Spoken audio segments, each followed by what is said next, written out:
मसीह की प्रियो, भजन संहिता अध्याय 102। संकट में पड़े युवक की प्रार्थना। हे यहोवा, मेरी प्रार्थना सुन, मेरी दुहाई तुझ तक पहुँचे। मेरे संकट के दिन अपना मुख मुझसे न छिपा ले। अपना कान मेरी ओर लगा, जिस समय मैं पुकारूं उसी समय फुर्ती से मेरी सुन ले। क्योंकि मेरे दिन धुएं के समान उड़ जाते हैं और मेरी हड्डियां लुकटी के समान जल गई हैं। मेरा मन झुलसी हुई घास के समान सूख गया है और मैं अपनी रोटी खाना भूल जाता हूँ। करहाते करहाते मेरा चमड़ा हड्डी से सट गया है। मैं जंगल के घनेस के समान हो गया हूँ। मैं उजड़े स्थान के उल्लू के समान हो गया हूँ। मैं पड़ा पड़ा जागता रहता हूँ और गौरैयों के समान हो गया हूँ, जो छत के ऊपर अकेला बैठता है।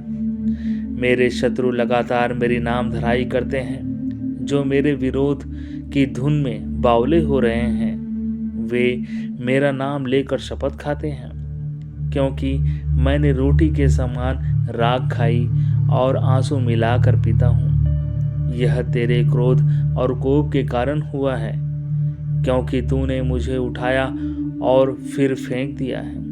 मेरी आयु ढलती हुई छाया के समान है और मैं आप घास के समान सूख चला हूँ। परंतु हे यहोवा, तू सदैव विराजमान रहेगा और जिस नाम से तेरा स्मरण होता है वह पीढ़ी से पीढ़ी तक बना रहेगा।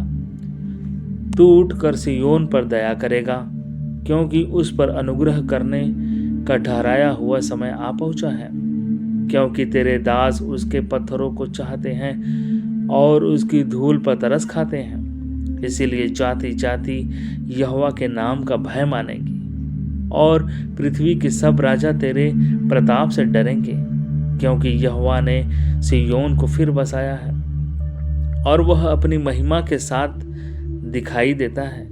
वह लाचार की प्रार्थना की ओर मुंह करता है और उनकी प्रार्थना को तुच्छ नहीं जानता।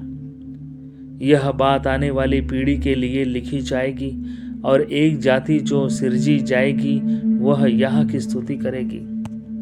क्योंकि यहोवा ने अपने ऊंचे और पवित्र स्थान से दृष्टि करके स्वर्ग से पृथ्वी की ओर देखा है, ताकि बंदियों का कराहना सुने और घात होने वाले के बंधन खोले और सिय्योन में यहोवा के नाम का वर्णन किया जाए और यरूशलेम में उसकी स्तुति की जाए।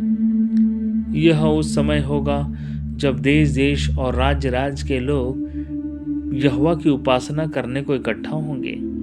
उसने मुझे जीवन यात्रा में दुख देकर मेरे बल और आयु को घटाया। मैंने कहा, हे मेरे ईश्वर, मुझे आधी आयु में न उठा ले।